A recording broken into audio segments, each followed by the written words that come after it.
Hi, I'm Jane Rudolph. And I'm Monsignor Charles Minor. I'm Father Joe Glass. Welcome to Reel to Reel.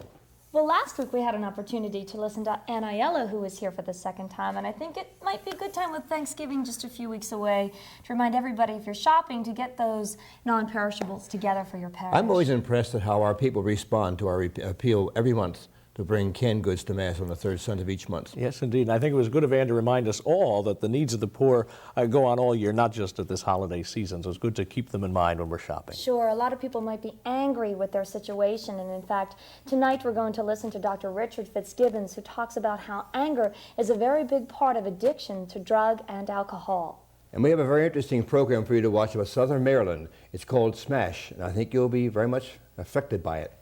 And Sister Grace Patrice Allen, who is the Assistant Director for the Campaign of Human Development here in the Archdiocese, will be with us to give us some insight into that campaign for human development. It's a collection, but with a twist. You know, the national situation is interesting today because we're thinking about the new president and his wife moving into the White House. We think come to conclude the institutional aspect of the government rather than the personal one. But there is such a personal aspect to any institution, and in fact, when you look at it, it's really individuals' hopes and dreams that need to be met. And sometimes to get results, it takes a little bit of force, as in smash.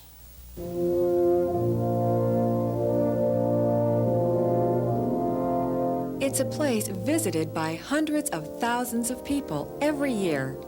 They come here to experience history, to tour the sites at the heart of the nation. Yet, within an hour's drive from this house is this house, and this one. And further down here, the red building is the outhouse, which we have to use, which my father used to have to use. He was an invalid, but now he passed away a year ago. Mary Snyder lives in a very poor section of southern Maryland. She and most of her neighbors live without the basic conveniences of running water and indoor plumbing. Like many rural residents, Mary never had access to county water and sewage services, and her land is not suitable for a septic system. As you can see, the ground is all wet from the rain, and it stays like that for days. It takes a long time to dry up. So the way I understand it, a long time ago, it used to be all swampland back there, and it just wouldn't pass health department for us to get a septic tank.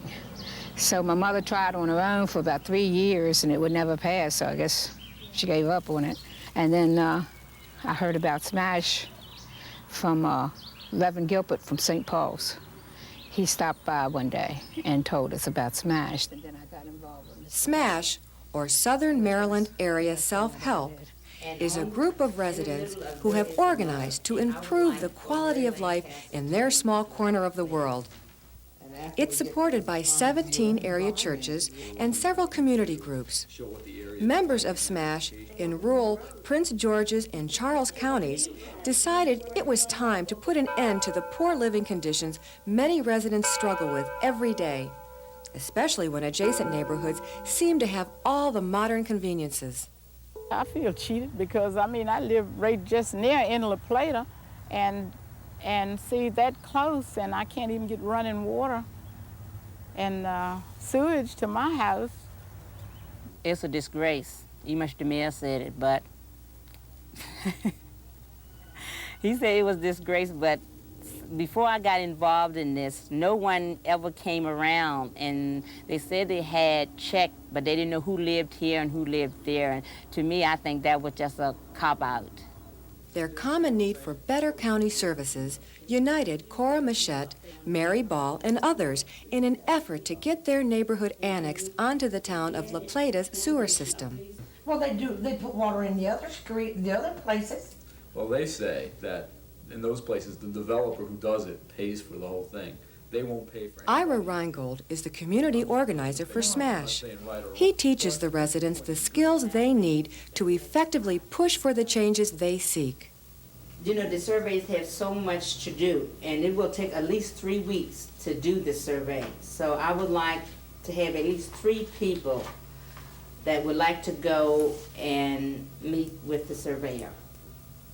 I'll be one. No, I guess I would. Okay. Many of the people who live here have been here all their lives. They enjoy the rural lifestyle. They're farmers. They're people who, in the black community, were tenant farmers, and so they've grown up here and they've remained here. Randy Kiesler is the executive director for SMASH. Some of them choose to remain in a rural setting, even though that means remaining in rural poverty, because they prefer that to moving to an area where their children might be corrupted by the influence of drugs in those neighborhoods. But staying in a rural environment isn't necessarily going to protect the children. The nearby town of Malcolm also has been invaded by the illegal drug industry. In their own war on drugs, the townspeople are fighting to close 2 corner bars. Those bars are the center of the drug trade in this whole region. That just about any time of the night or day you can find someone in that parking lot who's willing to sell you drugs. And if you drive through, they'll approach almost any vehicle that comes through there. If you stop your car, you'll have 2 or 3 people walk up to the car who will offer to sell drugs to you. Teresa Strong is a resident of Malcolm and a member of SMASH. As a mother, she's tried to teach her children the value of hard work, honesty, and a good education. She worries about what the young people of Malcolm will learn when they see drug dealing as a way to earn money. We have kids who the educational system is not working well for. They're coming out without any skills, without any job skills, and the ability to go down on the corner and make $200 or $300 a week way outweighs the ability to go to McDonald's and make $3.35 an hour. The problem is really rooted in the community now. There are many families that are economically tied to the sale of drugs, and so there's going to be the need for a much greater effort to try to eliminate this problem. And SMASH is in the process now of putting the pieces together to try to close those bars down. That won't be an easy task, but neither will it be an impossible one for a group with a track record of SMASH. In 1983, members successfully fought a proposal to ban mobile homes in Charles County, which would have displaced 2,000 people. This victory is an example of what can be accomplished when people look beyond their own needs and combine their talents and energies with those of other members in the community.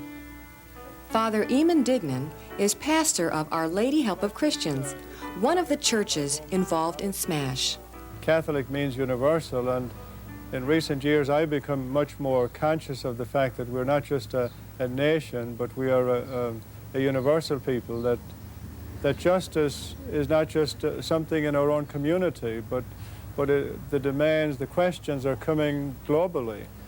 Well, I think the churches are called to, by the gospel, to be involved in helping solve community problems. That to love one another was what we were called to do, and in order to do that in a practical sense, you have to have a structure and an organization that can actually deal with the kinds of problems that we encounter in our communities. Just bringing turkeys to people at Christmas and Thanksgiving is not going to solve the problems that exist in the 20th century. I think you should get together first and talk to the people in your communities first, and then take your problems to the mayor, because if you go like one-on-one, I don't think nothing will get done. But if you go in like an organization or group, things will happen. It may take years of planning and struggling to achieve what Mary Ball and her friends hope for their community. But with a strong belief in God and faith in what they're doing, a faith that has been nurtured by SMASH, these people have been filled with dignity and pride. Pride in themselves, in their accomplishments, and in the places they've called home for so long. I was born and raised here in La Plata, just moved out time after time, but still I came back and made my home life here. And I raised all my children. I had 7 children. I raised all my children here. There's no doubt that our faith in God is a premise where we begin, but too often many of us stop there. What SMASH teaches us, not only must you have faith in God, but you have to believe in what you're doing. And stay with what you're doing right now, because our interview is next.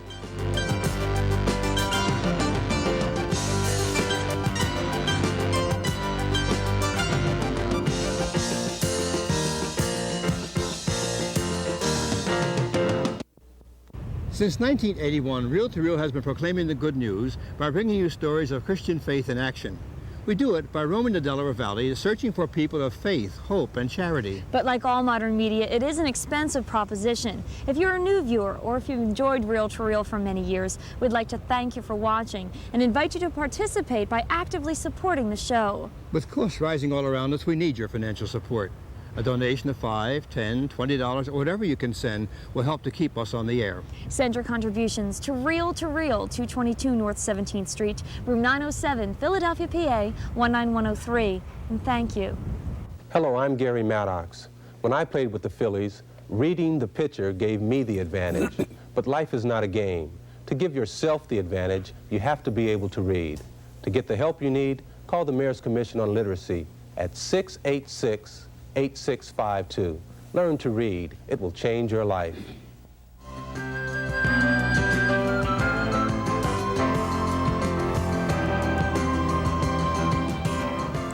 It is November, and for almost 20 years in the church, that has meant it is time once again for the Campaign for Human Development.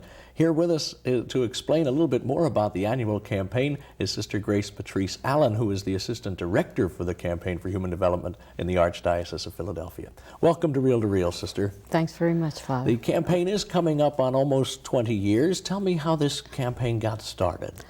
Well, back in about 1969, after the challenges that were presented by the Second Vatican Council, especially that the joys, the griefs, the fears, the anxieties of all the people, especially the poor, have to be the joys and griefs and fears and anxieties of all people who call themselves Christians, the bishops of the United States looked around and saw the real problem of poverty in the United States. And so they decided that they were going to have an option for the poor, but they were going to do it in a different way. So instead of where we would simply be providing shelter or giving food or health services, etc., they said that we're going to help the poor act. We're going to try to empower the poor. And that's the whole idea behind the Campaign for Human Development. That's the idea, and that's the twist behind it. That's what makes it the twist. Different. To change things that keep people in poverty. Mm-hmm. What is the motto? In fact, I think that sums it up nicely this year. It's a hand up, not a handout. Not a handout. It's not putting a Band-Aid on things. Mm-hmm. It's changing things. Now let's give some facts. The campaign will be taken up next weekend. Saturday night masses on November 19th and on Sunday. And we should make the point, too, that this is a national collection. This is not just happening in the Delaware Valley, but the Campaign for Human Development is a national collection to be taken up in all Catholic churches next weekend. Tell us a little bit about how the monies are used. Is this money used around the world, or does the money go locally? Does it stay in the country? It's really used just in the United States and in all the dioceses of the United States. And when the collection is taken up in a parish and in a diocese, 75% of that money goes to Washington, D.C., to the campaign office in Washington, D.C. Mm-hmm. And that's used for the large national grants. 25% stays in a diocese. And in our archdiocese, we were able to give 15 grants last year of between $1,000 and $5,000 to small community organizations. Those are the local grants. They're the local grants. Used from that $25,000. Right. And what are some examples of the national grants? In other words, what kind of work has been done around the country as a result of the campaign? Well, I'm very conscious of one community organization out in San Antonio, Texas. It's called the Communities Organized for Public Services, where there was an area in San Antonio that was just completely devastated. The politicians left it, the businesses left it, city services, they got none. And the people organized themselves with the help, too, of the churches. Mm-hmm. The churches got behind those community organizations. And they've turned that whole area around with helps from, campaign funds. And they've moved from getting community services to doing something in housing, and now there's jobs and job training. So, and it gives people hope. Yeah. You know, it makes such a difference. To see the church behind this makes the church so credible. And to me, it's very, very exciting. Yeah, and much more exciting than a one-time help of money and that quickly runs out. This is really an educational process, an organizing process, enabling giving gifts to the poor that last a lifetime. Right, changing things. How about locally in the Delaware Valley? Any examples of how the money's been used recently? Well, one organization that I'm familiar with, they started out the way kind of like SMASH is ending up. They started out with mothers, Black, Hispanic, and white mothers, trying to close a bar in the Kensington section of the city. And when they found out that they had the power to do that, they brought pressure on city council, and they were able to get that bar closed. Then they began to organize for other things. And one of the things they succeeded in doing is keeping St. Christopher's Hospital from leaving, having somebody from the neighborhood on the board, having St. Christopher's commit to hiring residents from the area. And the particular project that they're working on now is to get either tax abatement or tax forgiveness or tax delays in paying for people who have been long-time residents, are in fixed income, low middle-class people, and the way the taxes are skyrocketing because of gentrification. So this is a project of this. So it went from closing a bar to like people keeping their homes. And there is no limit to where it can go once people begin to get a sense of their own value and their own power and the power of joining together as a community. Right. Terrific. Sister, lots of luck, and thank you for being with us. And again, a reminder to all of you, next week in the Campaign for Human Development, the National Collection, please try to be generous. Be generous with your time and stay right where you are. Reel to Reel will continue in just a moment. The relationship between anger and addictive behavior is a complicated one. I'm sure many of us know people who seem peaceful, mild, pleasant. Then they have a few drinks and they become nasty and hostile. Excuse me. I want to give blood. You're in the right place. Come with me. I heard about those people in the accident. I just want to help. Great. How are they doing anyway? Well, last we heard, they're going to be just fine. You know, it's a good thing you guys were there. No. It's a good thing you are here. Call the American Red Cross. Your neighbors need you.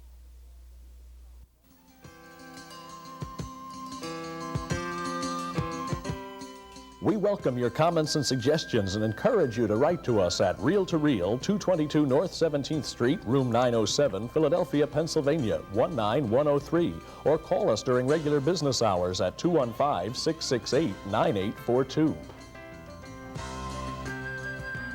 As we've seen this evening with the SMASH program and also with the Campaign for Human Development, something can be done with community problems. However, people can really sink down into the anger of their situation. And that would be the most unfortunate thing of all. It is, really, and that's what happens. The campaign and SMASH show us how to convert that anger.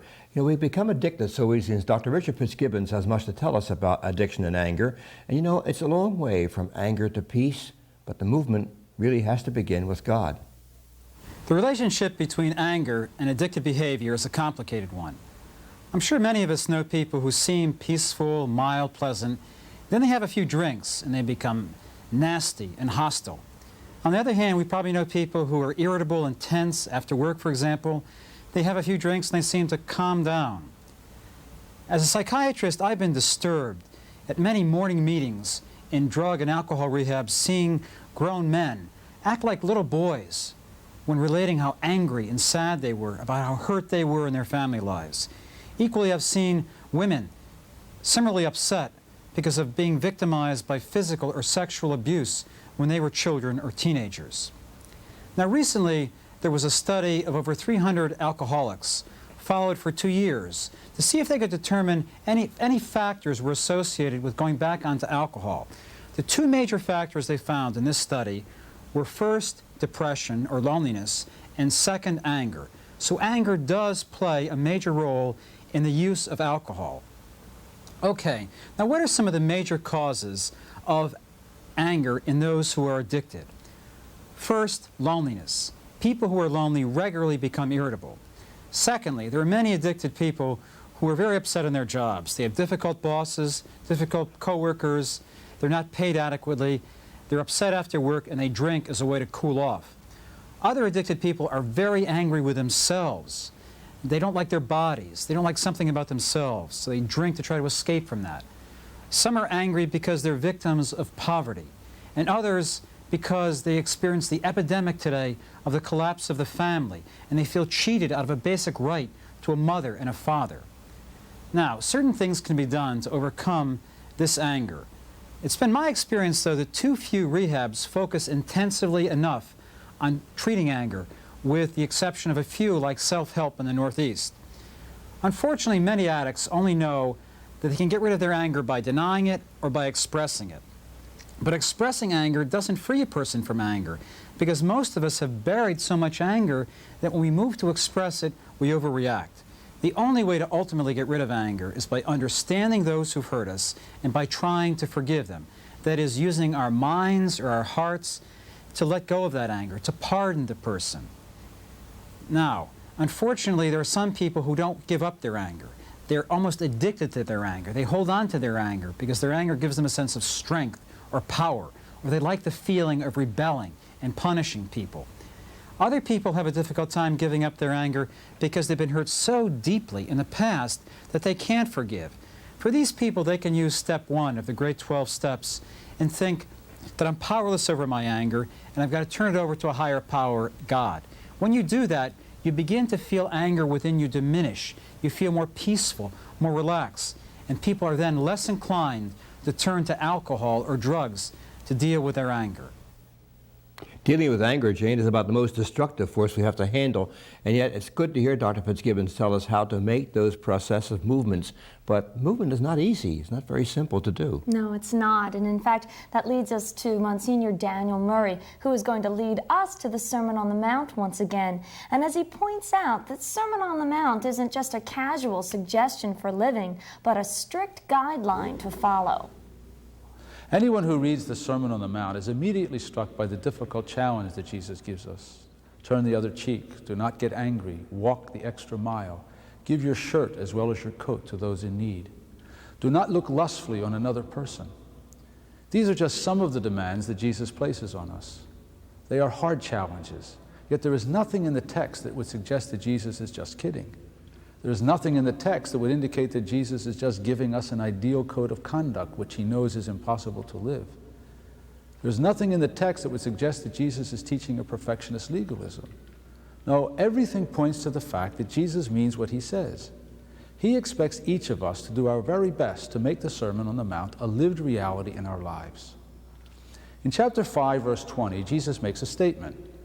Unless your moral living or righteousness is better than that of the scribes and the Pharisees, you will not enter the kingdom of God. Listen carefully, and you will notice that our Lord is speaking of 3 kinds of moral living. Let's look at this more carefully. The scribe was the learned theologian of his day. He was the one who meditated on and studied the law of the Lord day and night. He did his best to live the law in his daily thoughts and activities. Generally, the scribe was a good person who lived an exemplary moral life. As good as he was, it was not enough. You might remember the young man who asked Jesus what he must do to gain everlasting life. He told Jesus that from his youth he had observed the 10 Commandments. Jesus looked on him with love and told him there was one more thing he had to do. Go sell what you have and give to the poor. In other words, it is not enough to follow the law of Moses. Jesus demanded more of his followers. This is startling because we all realize that if we observed the law as well as the scribe did, our world would be in a much more spiritually healthy condition than it presently is. The Pharisee was the pious layperson of his day. Lay spirituality concentrated on prayer, fasting, and almsgiving or acts of charity. All were commendable practices and were observed by most Pharisees. Still, Jesus teaches that it is not enough to follow the example of the Pharisee. More is required of the followers of Jesus. A different attitude, a different motive. The message is clear. Jesus is insistent. The Christian's moral life must be based on Jesus' life and teaching. No compromises. Monsignor Daniel Murray brings us full circle once again. A lot of his values in the Sermon on the Mount are really embodied by that campaign for human development. Oh yeah, wasn't it great to talk to Sister Grace? She is so full of stories. I wish we had more time about the good that has come about as a result of that campaign, not just nationally, but right here in the Delaware Valley. It's so worthwhile, that campaign. You're going to give to it next week then? Absolutely. I hope everybody does, the 19th and 20th. Be generous. And please be generous with your time next week, as we have an opportunity to take you to St. Anne's in Scranton, which is the scene of a very unusual and beautiful novena. We all seem to use time very lavishly these days getting ready for Christmas. Well, Joe Swope is coming back to give us an idea of the entertainment and films you'll have for the season. Sister Ann Fulweiler, who's the vicar for religious from the Diocese of Trenton, will be with us to bring us all up to date on the plight and the situation of retired religious around our country and what we can all do to help. So until next week, please take care. Goodbye and God bless you. See you next week on Reel to Reel.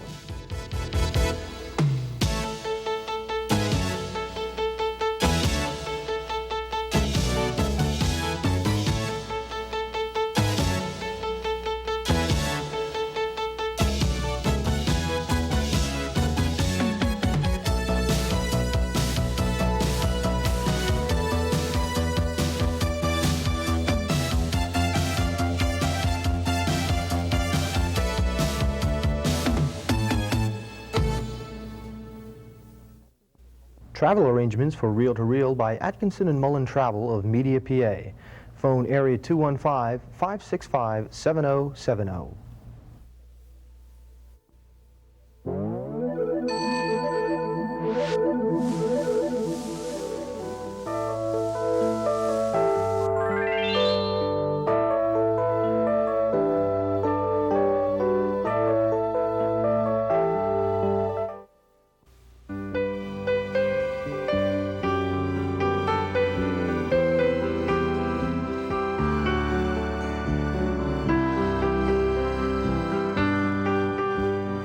Many people find retirement isn't as much fun as they thought it would be. Too much time on their hands, too little to do. The Retired Senior Volunteer Program has thousands of opportunities for retired executives, housewives, engineers, teachers, whatever your skills or schedule. RSVP has something to fit anyone's interests. You can do what you want, when you want to do it, and still enjoy your well-earned retirement. What's your problem? Let's see. Let's figure this out. You've learned a lot in your life. Share the experience of a lifetime.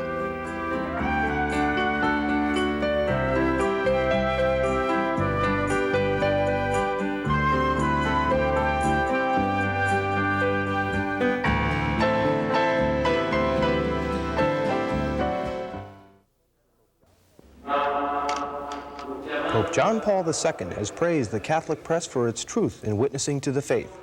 In Philadelphia, its suburbs, and the Allentown area, the Catholic Standard and Times serves the needs of the Catholic community by providing regular, accurate, and detailed information about your church.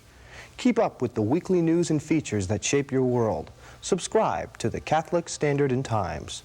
For more information, call 587-3666. Are you a man who really enjoys a great Saturday breakfast? Then join us at the Men's Prayer Breakfast, November 19th at Williamson's Restaurant, City Line and Belmont Avenue. Everything begins at 9 a.m. and ends at 11. During these 2 hours, you will experience God's power as hundreds of men gather. If you are new, we have talks for you. Please gather with us and offer the opportunity for the sacrament of reconciliation. For tickets and information, call 215-668-HOPE.